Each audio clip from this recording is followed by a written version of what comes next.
भारत एक कृषि प्रधान देश है और राष्ट्र के जीवन रक्त हैं किसान। ऐसे में जब किसान इस राष्ट्र के रीढ़ की हड्डी की तरह से है तो भारत सरकार का यह दायित्व बनता है कि वो इनकी रक्षा सुरक्षा की व्यवस्था करे। ऐसे में किसानों के हितों की रक्षा के लिए उनकी आय की भी सुरक्षा आवश्यक हो जाती है। ऐसे में ही किसानों के हितों की रक्षा के लिए एक सुनिश्चित न्यूनतम मूल्य जब तय किया जाता है तो उसको हम जानते हैं एमएसपी के रूप में। और आज की हमारी चर्चा का केंद्र यही एमएसपी है जिसकी हाल ही में रबी की फसलों के लिए घोषणा की गई है। नमस्कार, मेरा नाम है अमिताभ और आप देख रहे हैं दृष्टि आईएएस की एक श्रृंखला इन डेप्थ। तो शुरू करते हैं आज का सफर। जारी हुआ रबी की फसलों के लिए न्यूनतम समर्थन मूल्य, आज इसी पर केंद्रित होगी हमारी चर्चा। सबसे पहले हम देखेंगे खबर क्या है, फिर देखेंगे ये चर्चा में क्यों है, फिर जानेंगे कि न्यूनतम समर्थन मूल्य क्या होता है, इसके पीछे की कुछ तथ्यात्मक जानकारियां, कैसे होता है इसका निर्धारण, इसके राह में क्या क्या चुनौतियां हैं जिनका सामना इसको करना पड़ रहा है, और अंत में एक हमारी परिपाटी होती है अभ्यास प्रश्न की। तो चलते शुरू करते हैं अपना सफर। सबसे पहले हम देखेंगे खबर क्या है। तो खबर है द हिंदू की, government hikes wheat MSP by 150 पर क्विंटल टू 2275 पर क्विंटल फॉर 2024-25। आई&बी मिनिस्टर अर्थात सूचना और प्रसारण मंत्रालय ने इस बात की घोषणा की है कि रबी की फसलों के लिए जो न्यूनतम समर्थन मूल्य की घोषणा की गई है उसमें वृद्धि की गई है। और ऐसा कहा जा रहा है कि ये एक ऐतिहासिक वृद्धि है, इतनी वृद्धि पहले कभी नहीं की गई है। तो देखते हैं क्या है मसला। सबसे पहले हम देखेंगे चर्चा में क्यों है। तो जैसा कि हमने खबर देखा, खबर के आलोक में आप देखें कि विपणन सीजन 2024 और 25 के लिए रबी की फसलों के लिए एमएसपी की घोषणा की गई है। एमएसपी अर्थात मिनिमम सपोर्ट प्राइस, न्यूनतम समर्थन मूल्य। रबी की फसल जैसा कि आपको मालूम है कि ये सर्दियों में जो फसल होती है, जो अक्टूबर महीने में बोई जाती है और अप्रैल महीने में लगभग ये तैयार होती है, काटी जाती है। तो उनके लिए इस समय न्यूनतम समर्थन मूल्य की घोषणा की गई है। इसमें हम देखें तो अलग अलग मूल्य इसके 2000, अगर हम पिछले वर्ष से तुलना करें, 2023-24 से तुलना करें तो देखेंगे गेहूं में जैसे आप देखें, इसमें अगर वृद्धि को देखा जाए तो 2125 से 2275 रुपए इस वर्ष हो गया है, तो 150 रुपए की वृद्धि है। ऐसे ही जौ में आप देखें तो 1735 से 1850 कर दिया गया, 115 रुपए की वृद्धि है। ऐसे ही चने में भी वृद्धि है 105 रुपए की, मसूर में भी 425 रुपए की, रेपसीड सरसों में 200 रुपए की और कुसुम में 50 रुपए की। इस प्रकार ये दर्शाया जा रहा है कि अब तक की सर्वाधिक वृद्धि इस घोषणा में सम्मिलित है, इस वजह से यह चर्चा में है। और अगर सबसे ज्यादा वृद्धि की बात करें तो आप कह सकते हैं कि मसूर में सर्वाधिक 425 की वृद्धि देखने को मिलती है। अब जानते हैं कि क्या है न्यूनतम समर्थन मूल्य, वास्तव में यह होता क्या है। तो एक नजर डालें। एमएसपी जिसको हम कहते हैं कि वह दर जिस पर सरकार किसानों से फसल खरीदती है, अर्थात किसान जो विपरीत परिस्थितियों में, अगर मान लीजिए ऐसी परिस्थितियां आ जाए कि किसान को घाटा हो जाए, उसको वो मूल्य ना मिल पाए जितना वो अपेक्षित है, उसकी लागत भी ना निकल पाए, ऐसे में एक गारंटी के रूप में सरकार, एक आश्वासन कह लीजिए, एक बीमा का रूप कह लीजिए, सरकार कहती है कि हम आपको न्यूनतम इतना मूल्य तो देंगे ही, ताकि आपके खर्चों के निकलने के अलावा कुछ लाभ आपको प्राप्त हो जाए। एक तरह से हम कह सकते हैं कि फसलों या कृषि को प्रोत्साहन देने के लिए सरकार की यह एक प्रकार की नीति है जिसमें किसानों द्वारा जो भी उत्पादन किया जाता है उसके लागत से कम 1.5 गुना की गणना पर यह आधारित होता है। यह कोशिश की जाती है कि उनकी लागत से 1.5 गुना के आसपास हम इन्हें न्यूनतम समर्थन मूल्य के मार्फत हम उनको उपलब्ध करा सकें। साथ ही दूसरे शब्दों में अगर हम कहें तो एमएसपी किसी भी फसल के लिए एक न्यूनतम मूल्य है, एक कम से कम मूल्य है जिसे सरकार किसानों के लिए लाभकारी मानती है। सरकार का यह मानना है कि इतना मूल्य तो किसानों को प्राप्त होना ही चाहिए, वरना होगा क्या, कुछ ऐसी फसलें हैं जिसमें लाभ ज्यादा होता है तो उसकी कृषि पर ही ज्यादा ध्यान दिया जाएगा, कुछ अन्य फसलें हैं जिसमें लाभ कम होता है तो उसकी कृषि कहीं ना कहीं प्रभावित होगी। इसलिए कृषि की जो विविधता है वो बनी रहे। विविधता बने रहने से क्या होगा कि जो भूमि है, कृषि भूमि है, उसकी उर्वरता भी बनी रहेगी। इस दृष्टिकोण से यह नीति भी अपनाई जानी कारगर मानी जाती है। ये वह भी कीमत है जिसे सरकारी एजेंसियां किसानों से किसी विशेष फसल की खरीद करने पर भुगतान करती हैं।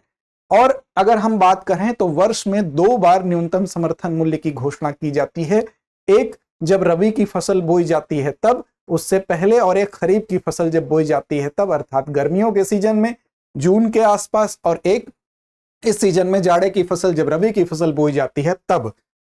आगे अगर हम देखें तो वर्तमान में इन कीमतों के लिए कोई वैधानिक समर्थन नहीं है। वैधानिक समर्थन नहीं है, ये बात ध्यान देने वाली है, क्योंकि कई बार ये कंफ्यूजन होता है कि क्या ये कानूनी रूप से अधिकार है, वैधानिक रूप से अधिकार है, तो बिल्कुल नहीं, वैधानिक समर्थन ये बिल्कुल नहीं है। हाँ, जरूर इसको अनिवार्य बनाने के लिए कानून की मांग बीच बीच में उठती रहती है, क्योंकि कई बार इसके क्रियान्वयन में कुछ समस्या देखने को मिलती है।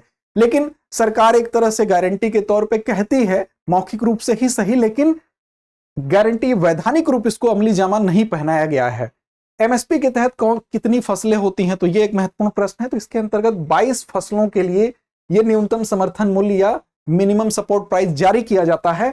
और गन्ना एक ऐसी फसल है जिसके लिए, इसके लिए हम एमएसपी तो नहीं कहेंगे, उसके लिए एक अलग टर्मिनोलॉजी इस्तेमाल की जाती है, एफआरपी कहते हैं, जिसको फेयर एंड रिन्यूमरेटिव प्राइस कहा जाता है। वास्तव में गन्ना चूंकि प्राइवेट मिल्स होती हैं, उनके माध्यम से खरीद होती है, इसलिए सरकार उनको तो एमएसपी का फायदा नहीं दे सकती है। हाँ, उन्हें एक दिशा निर्देश जरूर जारी करती है एफआरपी के तहत, फेयर एंड रिन्यूमरेटिव प्राइस के तहत, कि इतना मूल्य किसानों को प्राप्त होना चाहिए और ये उम्मीद किया जाता है कि उसका अनुपालन करना चाहिए। लेकिन ये बाध्यकारी नहीं होता है, कई बार इसमें वो मूल्य किसानों को नहीं मिलता है, इसलिए उनमें असंतोष होता है, समस्याएं आती हैं। इसमें अगर देखें तो अनाज 7 हैं, 22 में अगर डिवाइड कर दिया जाए, जिसमें बाजरा, गेहूं, मक्का, धान, जौ, रागी, ज्वार, 5 दालें भी इसमें हैं, तूर, चना, मसूर, उड़द, मूंग, 7 तिलहन हैं, जिसमें सूरजमुखी, सरसों, नाइगर सीड, सोयाबीन, मूंगफली, तिल और सूरजमुखी, इस प्रकार कुल इनकी संख्या 22 होती है। 4 वाणिज्यिक फसलें भी हैं, जिसमें कच्चा जूट, कपास, खोपरा और गन्ना को एफआरपी दिया जाता है, एमएसपी नहीं, लेकिन फिर भी एफआरपी भी एक तरह का दिशा निर्देश ही है, वो भी एक तरह का समर्थन मूल्य ही है। साथ ही एमएसपी का निर्धारण कौन करता है, कैसे होता है, यह भी एक विचारणीय प्रश्न है। तो ध्यान रखें कि इसके निर्धारण के लिए कुछ कारक निर्धारित किए जाते हैं। एक संस्था है जो इसमें सलाहकारी होती है, सलाह देती है, फिर इसमें मंत्रालय निर्णय लेता है। तो कौन सी संस्था है, तो कृषि लागत और मूल्य आयोग, जिसको CACP कहते हैं, इसके द्वारा सिफारिश की जाएगी। और इसी सिफारिश पर जो आर्थिक मामलों की कैबिनेट समिति होती है, CCEA, वो डिसीजन लेगी। वो इसकी सिफारिश को मान भी सकती है, नहीं भी मान सकती, लेकिन अमूमन इसकी सिफारिश को माना ही जाता है। और निर्णय लेने के बाद सरकार इस एमएसपी का निर्धारण करती है, घोषणा करती है, जैसा कि अभी हाल ही में रबी की फसलों के लिए किया गया। ध्यातव्य है कि जून में खरीफ की फसलों के लिए भी किया गया था। अगर CACP की बात देखें तो commission for agriculture cost and price इसका पूरा नाम है, CACP या कृषि लागत मूल्य आयोग इसको कहते हैं। इसी के लिए इसका गठन किया गया 1965 में। अगर इसके इतिहास पर जाएं तो ये अस्तित्व में आया, और इससे पहले हम इस नाम से नहीं जानते थे। किस नाम से जानते थे, तो कृषि मूल्य आयोग के नाम से यह जाना जाता था। और 1985 में यह CACP, जो मौजूदा नाम इसका है, अर्थात commission for agriculture cost and price, इस नाम से, कृषि लागत और मूल्य आयोग नाम से 1985 से यह जाना जाने लगा, लेकिन इसकी नींव 1965 में पड़ चुकी थी। तो ये इसका इतिहास रहा। इसके द्वारा किसी वस्तु का जो एमएसपी है, वो सिफारिश करते समय CACP कुछ कारकों पर जरूर ध्यान देती है। कुछ कारक हैं, कुछ क्राइटेरिया हैं, उनके माध्यम से ये सिफारिश करती है। वो कौन से कारक हैं, तो आप देखें, पहला है कि मांग और आपूर्ति का विश्लेषण करता है। अर्थात कहीं पे भी अगर मांग स्थिर रहे, आप मान लें कि मांग, डिमांड जो है वो इसको स्थिर मान लें, और यहां पर अगर उत्पादन बढ़ जाए, मान लीजिए प्रोडक्शन जो है वो बढ़ जाता है, तो ऐसी कंडीशन में क्या होगा, कीमत क्या होगा। जब उपलब्धता सामान की ज्यादा होगी तो कीमत अपने आप क्या होगा, प्राइस अपने आप नीचे आ जाएगा, प्रोडक्शन बढ़ेगा तो। ठीक इसका उल्टा हो जाएगा, अगर प्रोडक्शन कम होगा तो प्राइस अपने आप बढ़ेगा। फिर से सुन लें कि प्रोडक्शन अगर ज्यादा होगा तो प्राइस नीचे आएगा, और प्रोडक्शन अगर कम होगा तो प्राइस ऊपर जाएगा, अगर मांग स्थिर रही तो। इस आधार पर इन स्थितियों का विश्लेषण करना एक कारक है, जिसको CACP कहता है। दूसरा है कि उत्पादन में कितनी लागत है, कितना व्यय हो रहा है, उसको भी ध्यान में रखना आवश्यक है। साथ ही बाजार में कीमतों का रुझान घरेलू और अंतर्राष्ट्रीय दोनों दृष्टिकोण से वो भी देखना जरूरी है कि जो बाजार में कीमतें चल रही हैं वो क्या हैं, दोनों में बहुत ज्यादा असमानता न होने पाए, इस बात का भी ध्यान रखना है। साथ ही अंतर फसल मूल्य समानता, बहुत ज्यादा फसलों के मूल्य में असमानता न हो, इस बात का भी ध्यान रखना है। कृषि और गैर कृषि के बीच व्यापार की शर्तें, उत्पादन लागत पर मार्जिन के रूप में न्यूनतम 50%, मतलब जो लागत है उसमें 50% का मार्जिन हो, मतलब इतना लाभांश कम से कम हो। फिर उस उत्पाद के उपभोक्ताओं पर एमएसपी के संभावित प्रभाव, ये इन कारकों के आधार पर ही सुझाव देगा मंत्रालय को, और मंत्रालय इन सुझावों के आलोक में एमएसपी की घोषणा विचारोपरांत करती है। इस प्रकार देखें तो 3 प्रकार के उत्पादन लागत भी होते हैं। जिस उत्पादन लागत की बात अभी पीछे की गई, इन कारकों में इसका मुख्य रोल होता है, लेकिन केवल इसी का मुख्य रोल होता है यह कहना ठीक नहीं होगा। फिर भी उत्पादन लागत भी एक प्रमुख कारक है, तो इसको देखें। सीएफसीपी के प्रत्येक फसल के लिए राज्य और अखिल भारतीय औसत स्तर पर 3 प्रकार की उत्पादन लागत का अनुमान लगाया लगाता है। इसको 3 श्रेणियों में बांटा गया है। पहली श्रेणी में है A2। इसमें जाहिर तौर पे हम कह सकते हैं कि ये जो प्रत्यक्ष व्यय होता है किसान के द्वारा, उसको इसमें सम्मिलित किया जाता है।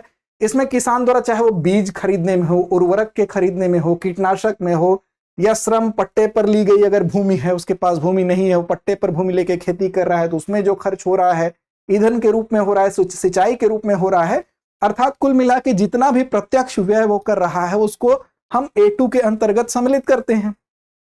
दूसरी कैटेगरी जो है वो है A2+FL। इसमें क्या है, तो इसमें A2 में जो खर्च हो रहे हैं वो तो होते ही है, साथ ही ये माना जाता है कि किसान जो श्रम कर रहा है उसके एवज में भी अगर उसे कोई वेतन तो प्राप्त हो नहीं रहा है, तो उसके वजह में अगर उसका एक पारिश्रमिक कोई निर्धारित किया जाए, स्टैंडर्ड एक मानक जो हो उसके हिसाब से, तो अवैतनिक जो पारिश्रमिक श्रम है उसका, जिसका वेतन अभी उसको नहीं मिल रहा है, उसके लिए भी एक राशि मान ली जाए कि वो अगर श्रम कर रहा है तो वो निःशुल्क नहीं है, इसको भी उसमें जोड़ा जाता है, अर्थात एक अधिरोपित मूल्य को इसमें शामिल किया जाता है। तो A2+FL इस दूसरी श्रेणी में हो जाते हैं। और तीसरी श्रेणी है C2।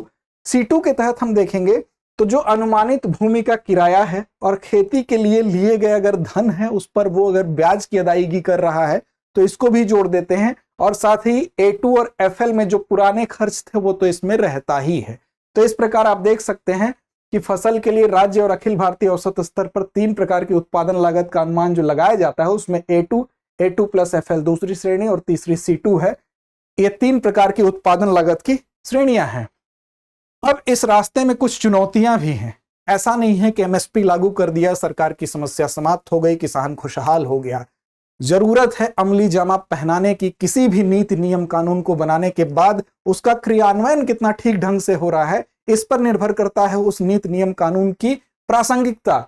यहां पर भी देखें तो कहीं ना कहीं खरीद केंद्रों की स्थापना में अगर देरी होती है तो इससे किसान सफर करता है, किसान को समस्या होती है, क्योंकि किसान की निर्भरता अगर वो खेती कर रहा है केवल कृषि पर है तो उसी मूल्य पर अगर वो डिपेंड है और हम देरी कर दें किसान केंद्र की स्थापना करने में ही, तो इतने दिनों में उसके घर का खर्च कैसे चलेगा। तो ये एक समस्या है। कमीशन एजेंटों के हाथों में जो शोषण होता है, बीच में कुछ बिचौलिए ऐसे आते हैं, वो कहते हैं कि हम जल्दी आपकी सारी धान की खरीद करा देंगे, सारा फसल आपका बिकवा देंगे, तो ये बीच में उनका शोषण करते हैं। इस प्रकार के लोक लुभावन बातों में फंसा के उनसे पैसा ऐंठते हैं। इनसे एक समस्या है, जो ज्यादातर समय एमएसपी के नीचे किसानों से उपज खरीदते हैं। भाई वो बिचौलिया अगर बीच में आएगा तो अपने लाभ के लिए आएगा और वो कहेगा कि इतना नहीं, इतने पर ही हम बिकवा देंगे, लेकिन सारी फसल आपकी बिक जाएगी। वो लालच में आके किसान इन बिचौलियों के पास जाता है और कहीं ना कहीं ये एक बाधा बने हुए हैं। किसानों के एक बड़े वर्ग के बीच एमएसपी के बारे में जागरूकता की भी कमी है। उनको पता ही नहीं है, एक बड़े वर्ग को यह मालूम ही नहीं है कि एमएसपी जैसी भी कोई चीज है। तो आवश्यकता है किसानों को इस दिशा में जागरूक करने की भी। साथ ही हम देखें तो इस पृष्ठभूमि में आप देखेंगे किसान एमएसपी को कानूनी दर्जा देने की मांग कर रहे हैं। कुछ यही कारण है जो आधार बन जाते हैं कि क्यों न इसको कानूनी रूप से बाध्य बना दिया जाए। और ऐसी जब ये कानून बन जाएगा तो ऐसी दशा में इस प्रकार के लोगों पर भी नकेल कसी जा सकेगी। हालांकि ये कोई सलूशन नहीं है, बहुत कानून ऐसे बने हैं जिनके बाद भी अपराध होते हैं, लेकिन हाँ ये अवश्य है कि इस दिशा में हमें इसके क्रियान्वयन पर बल देने की आवश्यकता जरूर है। अंत में हम आते हैं अपने परिपाटी की तरफ। लास्ट में हमारा एक प्रश्न होता है, तो आइए आज के प्रश्न को देखते हैं। प्रश्न है कि कितनी फसलें विशुद्ध रूप से न्यूनतम समर्थन मूल्य के दायरे में आती हैं। ऑप्शन है 22, दूसरा है 23, तीसरा है 17 और चौथा है 6। उम्मीद करते हैं आप इसका जवाब जरूर देंगे, लेकिन उससे पहले कि हम इस सेशन को समाप्त करें, आपके लिए एक सूचना है कि MPPCS प्री एग्जाम 2023 के लिए हमारी यहां एडमिशन ओपन हो चुका है और साथ ही कक्षाएं 31 अक्टूबर से संचालित होंगी। इस दिशा में अगर आपको कोई जानकारी चाहिए तो आप 9311406441 पर संपर्क कर सकते हैं। साथ ही चलते चलते आपको बताएं कि आप लड़ते रहें, अपने लक्ष्य की ओर बढ़ते रहें और अपने लक्ष्य के लिए जोशीले और जुनूनी बनिए, क्योंकि विश्वास रखिए परिश्रम का फल सफलता ही है और कुछ नहीं। धन्यवाद।